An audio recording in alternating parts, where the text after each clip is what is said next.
Había una vez un hombre llamado Santiago Rivas, conocido en su pequeño pueblo por su carácter fuerte y su corazón endurecido. Durante años, su nombre se convirtió en sinónimo de incredulidad.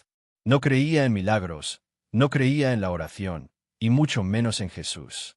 Santiago había nacido en una familia humilde, en una de esas casas donde el olor a pan recién hecho se mezclaba con las oraciones de una madre de fe inquebrantable. Doña Clara, su madre, era una mujer que nunca faltaba a misa, que sostenía un pequeño rosario gastado por los años y por las lágrimas derramadas en silencio.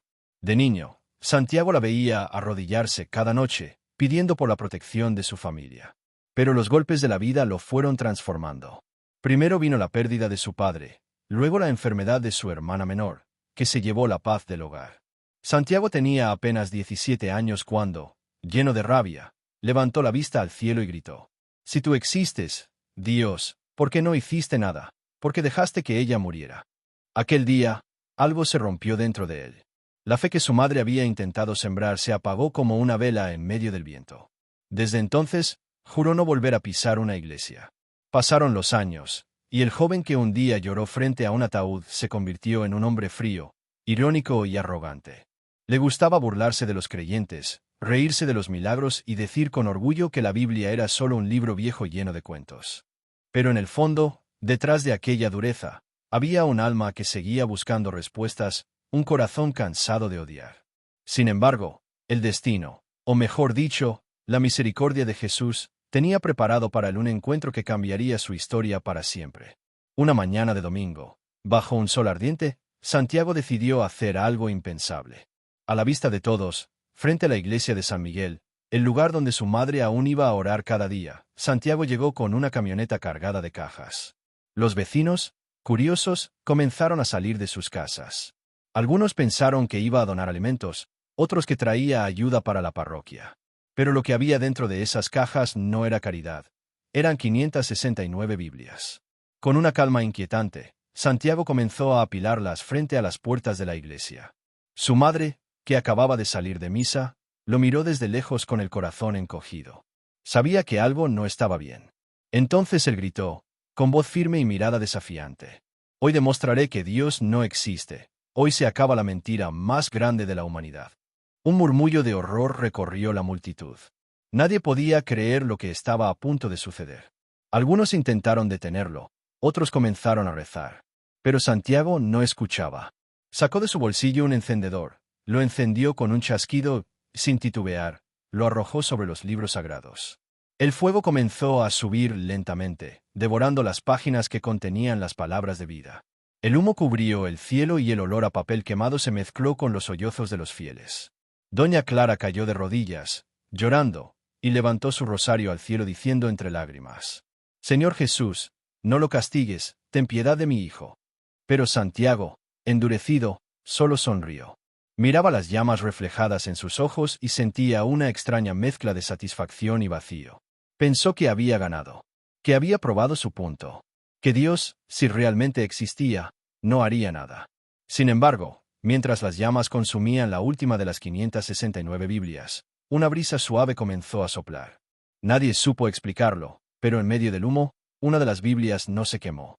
Quedó abierta, intacta, en el suelo, mostrando una página marcada por el tiempo. Una mujer del pueblo, que observaba desde la acera, se acercó con cuidado, la tomó entre sus manos y leyó en voz alta el versículo que había quedado visible.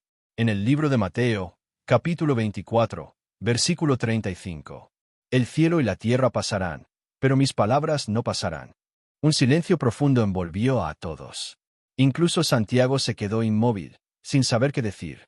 Por primera vez en muchos años, sintió un escalofrío recorrer su espalda. Esa noche, mientras todos dormían, Santiago no pudo cerrar los ojos. Cada vez que lo intentaba, veía el fuego. Veía la Biblia que no se quemó. Veía los ojos de su madre, llenos de tristeza, y sentía dentro de su pecho una voz que no podía callar. «Santiago, ¿por qué me persigues?». Él se levantó de golpe, respirando agitado. El reloj marcaba las 3 de la madrugada. Intentó convencerse de que solo era su imaginación, pero algo había cambiado. No podía explicar lo que sentía, pero desde ese día, su vida nunca volvió a ser la misma. Lo que Santiago no sabía era que Jesús lo había visto todo. que cada lágrima de su madre había sido escuchada, y que lo que estaba a punto de suceder no sería un castigo, sino un milagro real, un encuentro con el amor que ni el fuego más intenso podría destruir. Antes de comenzar esta historia impactante, quiero pedirte algo muy importante. Asegúrate de estar suscrito a nuestro canal y de activar la campanita de notificaciones. Cada historia que compartimos aquí está llena de fe, esperanza y milagros que pueden tocar tu corazón y tu vida. Si no te suscribes, podrías perderte relatos únicos, momentos que nunca más se repetirán y enseñanzas que podrían inspirarte profundamente. No dejes que esta oportunidad se escape. Acompáñanos hasta el final y forma parte de esta comunidad que cree en lo imposible. El ateo sin límites. Después de aquel día en que el fuego devoró las 569 Biblias frente a la iglesia de San Miguel, el nombre de Santiago Rivas se volvió tema de conversación en todo el pueblo. Algunos lo llamaban blasfemo, otros valiente, y muchos simplemente decían que se había vuelto loco. Pero él caminaba por las calles con el pecho erguido, convencido de que había hecho lo correcto. Sin embargo, algo dentro de su mirada había cambiado. Ya no era el mismo hombre. Aunque intentaba mostrarse firme, su alma comenzaba a sentir el peso de lo que había hecho. A veces, mientras cruzaba la plaza principal, escuchaba los murmullos de la gente rezando, y algo dentro de él se agitaba. Pero en lugar de escuchar esa voz interior, endurecía aún más su corazón. Santiago se convirtió en una figura temida. Nadie se atrevía a contradecirlo. En las tabernas del pueblo, levantaba su vaso y gritaba: «Dios no existe, si existiera, ya me habría castigado». Y los pocos que se atrevían a responderle, lo hacían con miedo, porque sabían que su ira era tan intensa como su dolor. Su madre, doña Clara, seguía orando cada noche frente a una pequeña imagen del Sagrado Corazón de Jesús. Sus manos temblaban al sostener el rosario, y su voz se quebraba al pronunciar el nombre de su hijo. «Señor, no permitas que el odio lo consuma. Muéstrale tu amor, aunque él no lo busque». Doña Clara era conocida por todos como una mujer de fe profunda, pero su corazón de madre sufría en silencio. Cada vez que alguien hablaba mal de Santiago, ella respondía con la misma frase: «Mi hijo no es malo, solo está herido». Mientras tanto, Santiago pasaba sus días intentando llenar su vacío con ruido. Organizaba debates, publicaba artículos en redes sociales, asistía a reuniones donde se burlaban de la fe. Era invitado a programas locales para hablar sobre la mentira de la religión. Su rostro aparecía en carteles con frases provocadoras como: «Dios nos salva, la ciencia sí». Cuanto más intentaba negar la existencia de Jesús, más grande se hacía el eco de su nombre en su interior. Pero Santiago no quería escucharlo.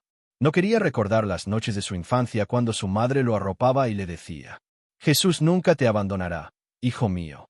Una tarde, mientras caminaba por el mercado, una niña de unos 8 años se le acercó. Llevaba un pequeño crucifijo de madera colgado al cuello y una sonrisa inocente. «Señor, ¿usted es el hombre que quemó las Biblias?», preguntó con curiosidad. Santiago la miró con desdén y respondió con ironía: «Sí, pequeña. Y no me pasó nada». La niña, sin perder la dulzura, levantó el crucifijo y dijo: «Tal vez Jesús no quiso castigarlo, porque todavía lo ama». Santiago se quedó mudo. No supo qué responder. Aquel simple comentario atravesó su corazón como una espada. Durante toda la noche no pudo quitarse la imagen de la niña de la cabeza. Recordaba su voz suave, su mirada limpia, y aquellas palabras que resonaban en su mente: «Todavía lo ama». Pero en vez de rendirse, Santiago decidió desafiar más. El domingo siguiente volvió a la plaza del pueblo con un megáfono y gritó ante todos: «Si Jesús me ama, que venga y me lo demuestre, que baje del cielo ahora mismo y me haga creer».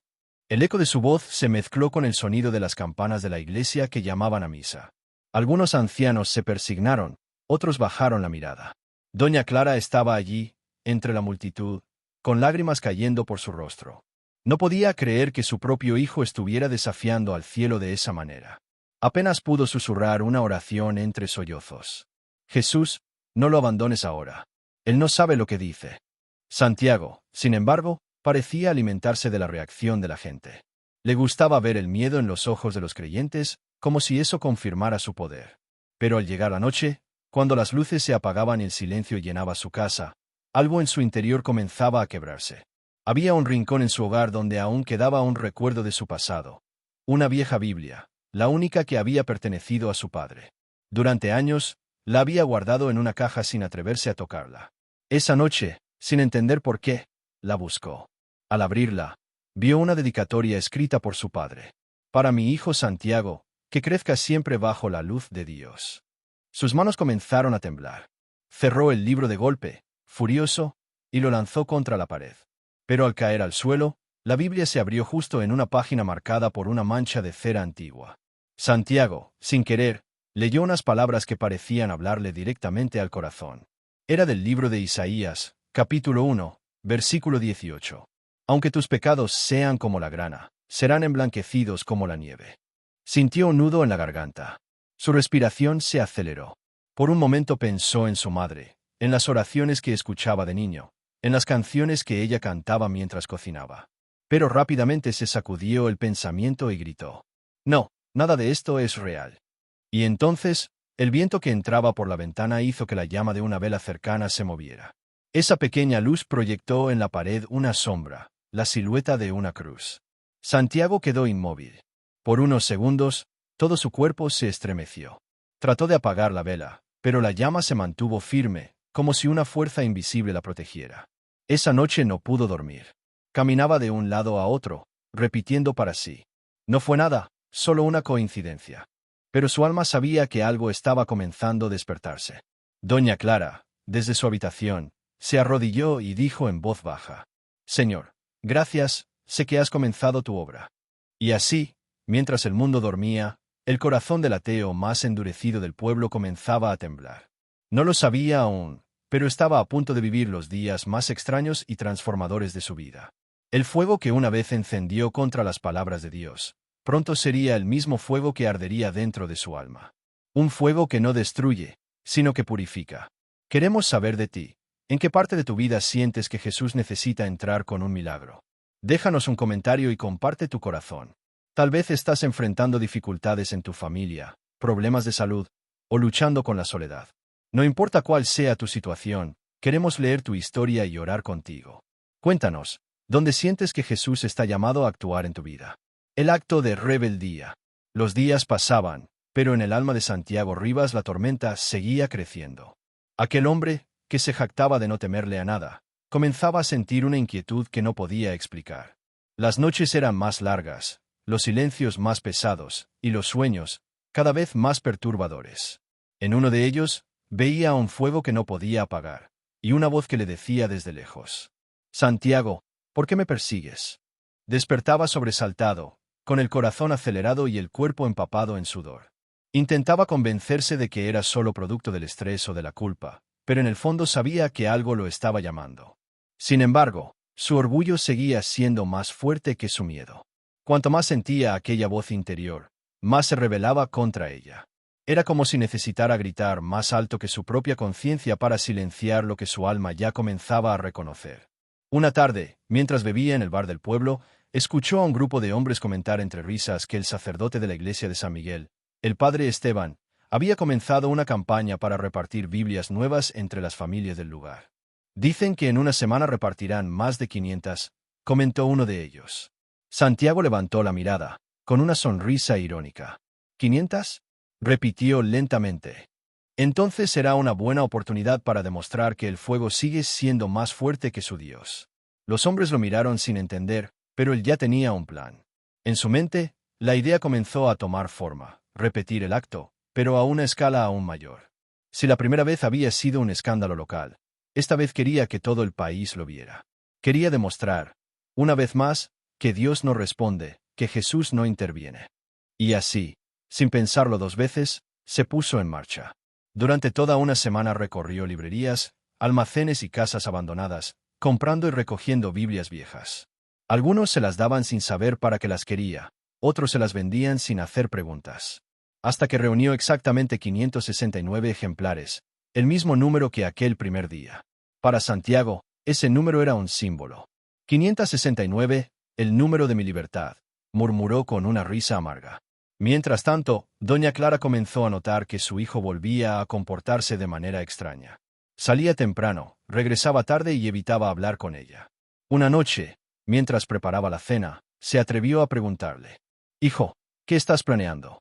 Santiago, sin mirarla, respondió con frialdad: «Nada, madre. Solo quiero demostrarle al mundo la verdad». «¿Y cuál es esa verdad?». insistió ella, con voz temblorosa. Que Dios no existe, dijo él con firmeza, dejando caer los cubiertos sobre la mesa. Y que pronto todos lo sabrán. Las palabras cayeron como piedras sobre el corazón de doña Clara. Sus ojos se llenaron de lágrimas, pero no dijo nada más. Esa noche, se encerró en su habitación y se arrodilló frente al crucifijo. Con la voz quebrada, oró. Señor, yo ya no sé qué hacer.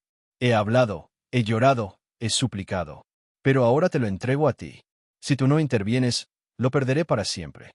El domingo siguiente, mientras las campanas de la iglesia llamaban a la misa, Santiago apareció en la plaza principal de San Miguel. Llevaba consigo una camioneta cargada con las 569 Biblias. A su alrededor, una multitud comenzó a reunirse. Algunos reconocieron su rostro y murmuraron con miedo. Es él, el hombre que quemó las Biblias. Otros intentaron detenerlo, pero su mirada era desafiante, su determinación inquebrantable. Colocó todas las cajas frente a las escaleras de la iglesia. El padre Esteban, al verlo, salió apresurado. Santiago, detente. No cometas el mismo error. Le gritó desde la entrada. Pero él no escuchaba. El sonido de las campanas parecía retumbar en su cabeza como un desafío. Santiago subió sobre una de las cajas, levantó los brazos y gritó con todas sus fuerzas. Si Dios existe, que me detenga ahora, que me quite la vida si tiene poder. La gente contuvo la respiración. Doña Clara, al verlo, cayó de rodillas entre la multitud y comenzó a rezar desesperadamente. Jesús, te lo suplico, no permitas que blasfeme más, muéstrale tu amor, no tu enojo. El viento sopló con fuerza. Algunos papeles se elevaron en el aire, como si el mismo cielo quisiera advertir algo. Pero Santiago no se detuvo. Sacó de su bolsillo un encendedor y lo sostuvo frente a todos, mientras gritaba. Hoy, la mentira arderá de nuevo. Encendió la primera llama. El fuego comenzó a subir lentamente, lamiendo los bordes de las páginas, consumiendo las palabras sagradas una tras otra. El olor a papel quemado se mezcló con los gritos, las oraciones y el llanto de los presentes. Y entonces ocurrió algo extraño. Una ráfaga de viento más fuerte sopló, apagando el fuego por un instante. Santiago intentó encenderlo de nuevo, pero el encendedor no funcionaba. Lo agitó, lo golpeó, pero la chispa no salía. ¡Vamos! ¡Vamos! Gritaba frustrado. En ese momento, el padre Esteban dio un paso al frente y con voz firme pero serena, dijo. Santiago, Dios no necesita demostrarte su poder con fuego. Él ya te lo demostró al dejarte vivir. Las palabras resonaron como un eco en su mente. Por un instante, Santiago sintió algo extraño, una presión en el pecho, como si algo lo envolviera. Pero enseguida, lleno de rabia, arrojó el encendedor al suelo y gritó. Entonces me lo demostrará de otra forma. Con un golpe, prendió una antorcha improvisada y la lanzó sobre los libros. Las llamas volvieron a crecer, más intensas que antes. El fuego se elevó hasta reflejarse en las vidrieras de la iglesia, creando una imagen inquietante, la figura de una cruz luminosa formada por las llamas. El silencio fue total. Doña Clara, al ver aquella cruz de fuego, cerró los ojos y dijo en voz baja. Jesús, sé que estás aquí. Santiago, sin embargo, no entendió el significado. Creyó que había ganado, que su desafío había triunfado una vez más. Pero aquella cruz ardiente no era un símbolo de destrucción. Era una señal del cielo. Desde ese día, nada volvió a ser igual. Las noches se volvieron más oscuras, los sueños más intensos. Y aunque Santiago pensaba que era dueño de su destino, en realidad, Dios ya había comenzado su obra en silencio. El acto de rebeldía que él creía un triunfo. Era en realidad el principio de su redención. Antes de sumergirnos en esta historia impactante, quiero preguntarte algo muy importante. ¿Ya has comprobado si estás suscrito a nuestro canal? Aquí compartimos relatos de fe, esperanza y milagros que pueden tocar profundamente tu corazón. Si aún no lo has hecho, podrías perderte estos momentos únicos que no se repetirán. Asegúrate de suscribirte ahora, activa la campanita, y acompáñanos hasta el final para no perder nunca más estos mensajes que pueden cambiar tu vida. El silencio de Dios. El fuego se había apagado, pero el humo todavía cubría el aire como un manto oscuro que parecía negar toda esperanza. El suelo frente a la iglesia de San Miguel aún ardía con los restos de las 569 Biblias reducidas a cenizas. Los feligreses que habían presenciado el acto estaban dispersos, unos orando en silencio, otros llorando, otros mirando al cielo con una mezcla de temor y confusión. Pero entre todos ellos, Andrés, el hombre que había encendido las llamas, permanecía de pie, desafiante, con los ojos vacíos y el corazón lleno de rabia. Había esperado algo, una señal, una voz, un rayo del cielo que cayera sobre él para confirmar que Dios existía. Pero nada pasó. Solo hubo silencio. Durante los días siguientes, el silencio se volvió su compañía más constante. Ya no tenía a los curiosos a su alrededor, ni cámaras, ni voces que aplaudieran su valentía para enfrentarse a Dios. Lo que antes le daba orgullo, ahora le producía una sensación extraña, un vacío que no podía explicar. En las noches, cuando la ciudad dormía y el viento soplaba desde las montañas, Andrés comenzaba a escuchar el eco de sus propias palabras. Recordaba el sonido de las llamas devorando las páginas sagradas, los gritos de las personas horrorizadas, y esa mirada de la anciana María, que se había arrodillado llorando mientras las Biblias ardían. «Perdónalo, Señor, no sabe lo que hace», ella había susurrado, con una fe que desarmó incluso el odio de Andrés por un instante. Pero ese instante se perdió rápido. Andrés intentó ignorar su conciencia, diciéndose que todo había sido una simple protesta, un acto de libertad. Sin embargo, cuando intentaba dormir, el silencio era tan profundo que parecía tener peso. Era como si Dios no respondiera, pero lo estuviera mirando. Los días se convirtieron en semanas, y con el tiempo, la vida de Andrés comenzó a desmoronarse. El taller donde trabajaba cerró repentinamente. Sus amigos ateos, con quienes compartía largas charlas sobre filosofía y ciencia, comenzaron a alejarse. Uno por uno, todos se fueron. Y cuando su madre cayó enferma, fue la primera vez que Andrés sintió miedo. Miedo real. «No me dejes solo, mamá», murmuró junto a la cama del hospital, mientras el monitor marcaba el ritmo débil de su corazón. A su alrededor, los médicos hacían lo posible, pero los pronósticos no eran buenos. Fue entonces cuando Andrés recordó las palabras del sacerdote Padre Gabriel, aquel que había tratado de detenerlo el día del incendio. «Dios no siempre responde con ruido, hijo. A veces, su silencio es la manera más profunda de hablar». Esas palabras, que en su momento le parecieron absurdas, ahora resonaban dentro de él como un eco que no podía apagar. Andrés se sentía atrapado entre su orgullo y su culpa. Quería creer, pero no sabía cómo. Una noche, salió del hospital y caminó hasta la iglesia que había quemado. Las paredes seguían ennegrecidas, pero el campanario aún se alzaba firme contra el cielo. Se sentó en el mismo lugar donde el fuego había consumido las Biblias y miró hacia las estrellas. «¿Dónde estás, Dios? Si existes, si realmente me ves, dime algo», susurró con voz quebrada.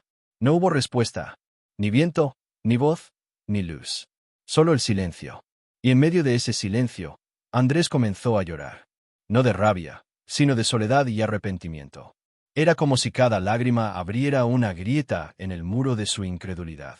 Por primera vez, su corazón, duro como la piedra, empezaba a resquebrajarse.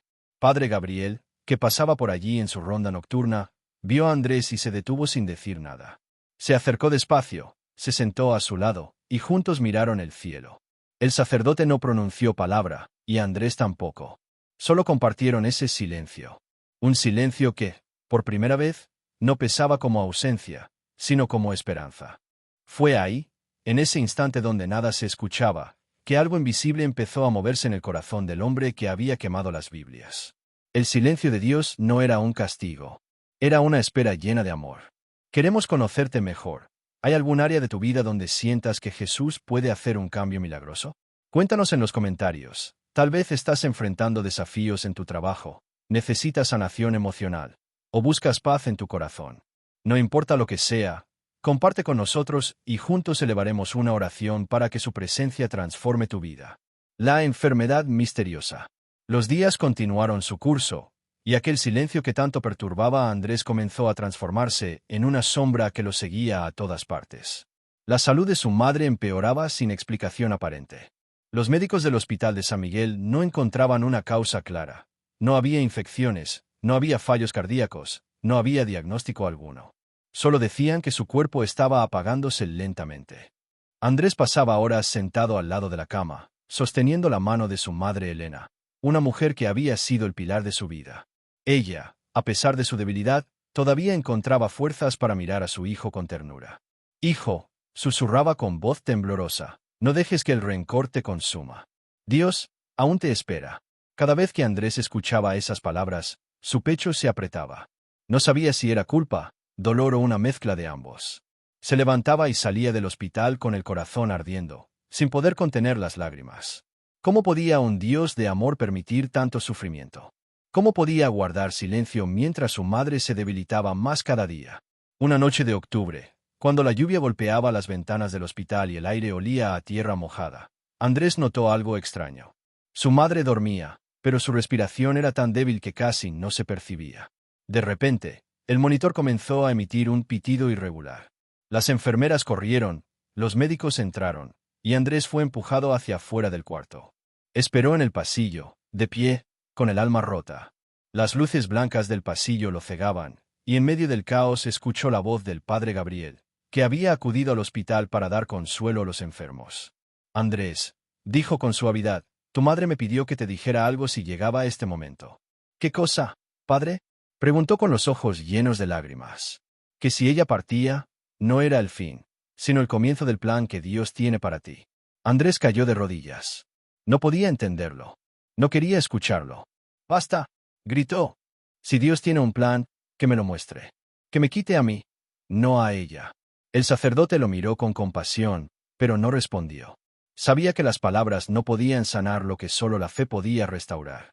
Horas después, la salud de Elena pareció estabilizarse. Los médicos lo llamaron un pequeño milagro, aunque no podían explicarlo. Andrés, sin embargo, no lo vio como un milagro, sino como una cruel esperanza. Pero lo que vino después lo cambiaría todo. Al regresar a su casa, exhausto y con el alma hecha pedazos, Andrés comenzó a sentir un dolor profundo en el pecho. Pensó que era el cansancio, o quizás el estrés acumulado. Sin embargo, los días siguientes, los síntomas se agravaron. Fiebre, fatiga extrema, pérdida de peso y una sensación constante de ardor interno. Fue al médico, pero los análisis no mostraban nada. Ninguna enfermedad conocida. Ninguna causa lógica. Solo un deterioro progresivo que ni la medicina podía explicar. El doctor lo miró con preocupación. Andrés, su cuerpo se está consumiendo, pero no encuentro razón alguna. Es como si algo más allá de lo físico estuviera ocurriendo. Esa noche, Andrés volvió a su casa y se miró en el espejo. Su rostro estaba pálido, sus ojos hundidos, su respiración pesada. Por primera vez en su vida, sintió miedo de morir. Y en medio de ese miedo, comenzó a recordar todas las imágenes de su pasado, las llamas devorando las Biblias, los rostros de los creyentes horrorizados, la oración de la anciana María, las lágrimas del padre Gabriel. Sintió que todo se mezclaba dentro de él como una voz silenciosa que lo llamaba desde lo más profundo de su alma. Andrés, ¿por qué me persigues? Esa frase resonó en su mente, suave pero firme, como si viniera de un lugar que no pertenecía a este mundo. El hombre cayó al suelo, temblando, tratando de entender lo que estaba ocurriendo. No sabía si era fiebre, locura o algo divino. Pero algo dentro de él comenzó a romperse. Su enfermedad no era solo física, era espiritual. Los días siguientes se convirtieron en una lucha entre la razón y la fe. Padre Gabriel lo visitaba constantemente, oraba por él, y le decía: a veces, el cuerpo se enferma para que el alma despierte. Dios no te está castigando, Andrés. Te está llamando. Pero Andrés aún se resistía. ¿Llamándome? Si ni siquiera me habla. Si te habla, hijo. Solo que tu corazón todavía no ha aprendido a escuchar. Esa noche, al volver a su cama, Andrés sintió que la fiebre subía más que nunca. El mundo se desvanecía ante sus ojos, y en medio de su delirio, vio una luz suave que llenó toda la habitación. No era el sol, ni una lámpara. Era algo más puro, más vivo. Esa luz se acercó, y dentro de ella una figura comenzó a formarse. Un rostro sereno, con ojos llenos de amor y compasión. Andrés trató de hablar, pero no pudo. Solo una lágrima cayó por su mejilla mientras la figura extendía su mano hacia él. Era el inicio de su encuentro con lo sobrenatural, el punto donde su enfermedad física se convertiría en el puente hacia su milagro interior.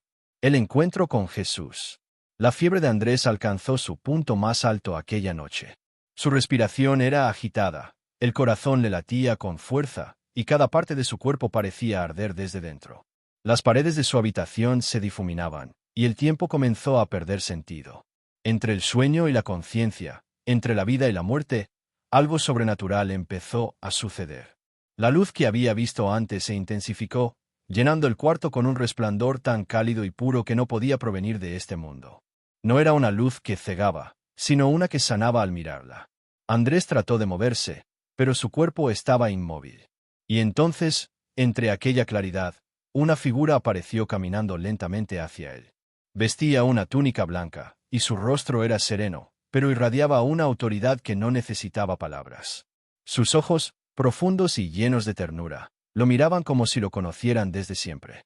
Andrés, dijo una voz dulce, firme y llena de amor. Te he esperado por mucho tiempo. Andrés quiso hablar, pero las lágrimas le impidieron hacerlo. Todo su orgullo, toda su rebeldía, toda su negación se desmoronó en ese instante. Sintió que su alma entera se desnuda ante aquella presencia. ¿Quién? ¿Quién eres? Logró murmurar entre sollozos. La figura sonrió con compasión. Soy aquel a quien tú quemaste sin saberlo. Cada Biblia que arrojaste al fuego, ardía mi palabra, pero también ardía tu propio corazón. Yo no vine para juzgarte, Andrés. Vine para sanarte. Andrés tembló. Su mente luchaba por comprender, pero su corazón ya sabía la verdad.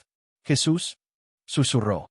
Y el Señor respondió con un gesto leve, extendiendo su mano hacia él. En el momento en que su mano tocó la de Jesús, un calor indescriptible recorrió su cuerpo. Todo el dolor, la fiebre y la angustia comenzaron a desaparecer. La habitación se llenó de un perfume suave, como a lirios y a lluvia nueva. Andrés sintió que su alma flotaba, libre por primera vez en su vida. Vio ante sí escenas de su pasado, el día en que perdió a su padre, las veces que insultó a Dios, el momento en que encendió las llamas frente a la iglesia. Pero ahora lo veía todo distinto, no con culpa, sino con compasión. Jesús le mostraba cada herida no para condenarlo, sino para sanarlo desde lo más profundo. Andrés, dijo el Señor, me buscaste en la razón, pero no en el amor. Yo estuve contigo cuando llorabas, cuando gritabas, cuando dudabas. Incluso cuando me negaste, yo nunca me alejé de ti. Las lágrimas de Andrés caían sin control. ¿Por qué yo, Señor? ¿Por qué me salvas después de todo lo que hice? Jesús le respondió con una calma que atravesaba el alma. Porque aun cuando me rechazabas, yo veía en ti a un hijo. Y ningún padre deja de amar a su hijo, aunque se aleje. Entonces, Jesús lo abrazó. Y ese abrazo fue más real que cualquier cosa que Andrés hubiera sentido en su vida. Todo el peso de sus pecados desapareció, y una paz indescriptible lo envolvió. Era como si el tiempo se detuviera. En ese instante, una voz resonó en su interior. Te he perdonado, Andrés. Vuelve a mí y muestra al mundo que mi amor es más fuerte que el fuego. Cuando abrió los ojos, la luz se desvanecía lentamente. La habitación estaba en silencio, pero su cuerpo ya no sentía dolor. La fiebre había desaparecido por completo. Se incorporó, respiró hondo y miró sus manos temblorosas. Estaba sano. Andrés cayó de rodillas, llorando como un niño. No sabía cómo explicarlo, pero lo entendía todo. Jesús estaba vivo, lo había visitado, y le había devuelto no solo la salud del cuerpo, sino la del alma. A la mañana siguiente, cuando el padre Gabriel llegó para verlo, lo encontró de pie, con una luz en el rostro que nunca había tenido. Padre, dijo Andrés con la voz quebrada.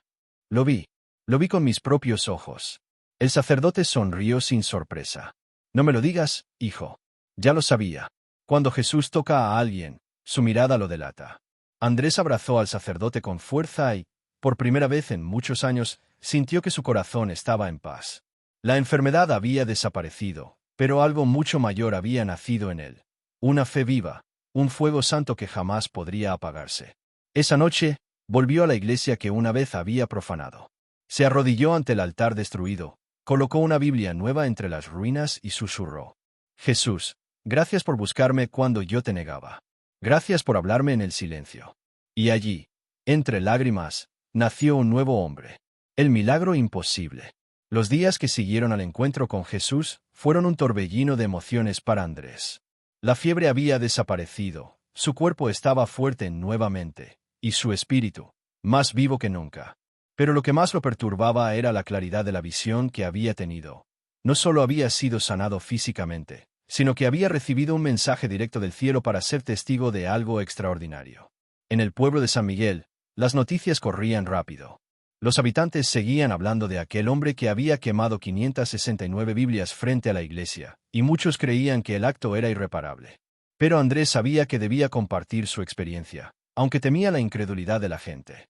Una tarde, acompañado por el padre Gabriel, llegó nuevamente a la plaza principal donde todo había comenzado. La multitud se reunió, curiosa y desconfiada. Andrés respiró hondo, recordando cada palabra que Jesús le había dicho. Muéstrate con humildad y permite que otros vean que mi amor es más fuerte que cualquier obstáculo.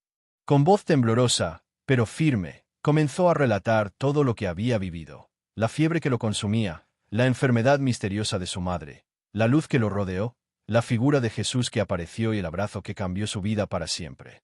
La gente escuchaba en silencio, algunos incrédulos, otros con lágrimas rodando por sus mejillas.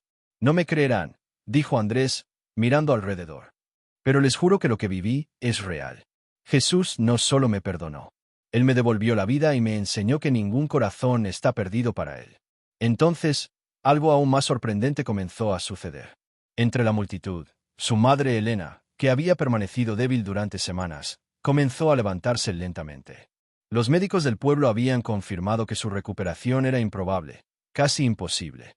Pero allí estaba ella, de pie, caminando con pasos firmes hacia su hijo, mientras su mirada brillaba con fuerza y vitalidad renovada.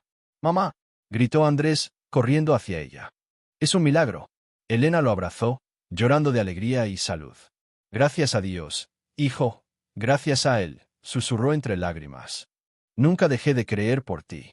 La gente observaba, asombrada, incapaz de comprender cómo una mujer que estaba al borde de la muerte podía estar sana de repente. Algunos murmuraban: «Es imposible. Un milagro de Jesús». Andrés, con el corazón lleno de gratitud, se arrodilló en el centro de la plaza y levantó las manos al cielo. «Esto es Jesús vivo», exclamó. «Esto no es magia, ni casualidad, ni coincidencia. Es el amor de Dios actuando en nuestras vidas». El padre Gabriel, con lágrimas en los ojos, se acercó a Andrés y dijo: «Hijo, has visto lo que nadie más podía imaginar. Ahora depende de ti llevar este mensaje a otros corazones endurecidos». Y así, aquel que había quemado las Biblias y desafiado al cielo, se convirtió en testigo del milagro imposible. La plaza de San Miguel, que una vez había sido testigo de fuego y desafío, se convirtió en un lugar de fe, esperanza y conversión. Andrés comprendió que el verdadero milagro no era solo la sanidad física, sino la transformación completa de su corazón, del odio a la fe, de la incredulidad a la entrega total, del orgullo al amor. Desde ese día, cada vez que alguien dudaba, Andrés recordaba: si Dios puede devolver la vida a lo imposible, también puede tocar cualquier corazón. El milagro imposible ya no era un acto aislado. Era una llama de esperanza viva, un testimonio que inspiraría a todo el pueblo y cambiaría muchas vidas. Mensaje para nosotros. Después de vivir aquel milagro imposible, Andrés ya no era el mismo. Su corazón, antes lleno de incredulidad y rebeldía, ahora latía con fe, amor y gratitud. Cada día que pasaba recordaba la fiebre que lo consumía, la enfermedad misteriosa de su madre, y sobre todo, el encuentro directo con Jesús que había cambiado su vida para siempre. Pero lo más importante no era solo su historia, sino lo que todos nosotros podemos aprender de ella. A veces, como Andrés, nos dejamos llevar por la desesperanza, el orgullo o el miedo. Pensamos que Dios no nos escucha, que nuestras dificultades son demasiado grandes o que nuestros errores son irreparables. Nos rebelamos, gritamos, incluso ignoramos su presencia, convencidos de que nada ni nadie puede cambiar nuestro destino. Sin embargo, la historia de Andrés nos muestra algo profundo. Jesús nunca se aleja de nosotros, incluso cuando lo rechazamos o dudamos de su amor. Su silencio no significa abandono. Muchas veces, es la preparación para un encuentro que transformará nuestra vida. El milagro que sucedió en San Miguel no fue solo físico, fue espiritual. Es un recordatorio de que ningún corazón está perdido para Dios, ningún error es demasiado grande para su perdón, y que incluso en los momentos más oscuros, Él está trabajando en silencio para nuestra redención. Hoy, te invito a reflexionar. Si sientes que estás solo, que tu vida está llena de problemas, que tu corazón está endurecido o tu fe debilitada, recuerda que Jesús está vivo. Él puede tocar tu vida de maneras que parecen imposibles. Puede sanar heridas que creías incurables, transformar tu dolor en fuerza, tu desesperanza en esperanza y tu incredulidad en fe. No esperes señales espectaculares, ni grandes milagros visibles a los ojos de todos. A veces, el milagro comienza en tu interior, cuando tu corazón decide abrirse al amor de Dios y confiar en su guía. Como Andrés, podemos experimentar encuentros con Jesús que cambian nuestro destino para siempre. Permítele a Dios actuar en tu vida. Entrega tu dolor, tus dudas y tus miedos en sus manos. Confía en que, aunque no veas su presencia inmediata, Él está contigo, preparando el milagro que transformará tu vida. Recuerda siempre, si Jesús puede devolver la vida a lo imposible, también puede tocar tu corazón, restaurar tu fe y mostrarte que nunca es tarde para un nuevo comienzo. Que la historia de Andrés y de su madre Elena nos inspire a todos a mantenernos firmes en la fe, a no temerle a los desafíos, y a confiar en que Dios tiene un plan perfecto, incluso cuando todo parece perdido. Porque los milagros de Jesús son reales, Él está vivo, y su amor tiene poder para transformar vidas hoy, aquí y ahora.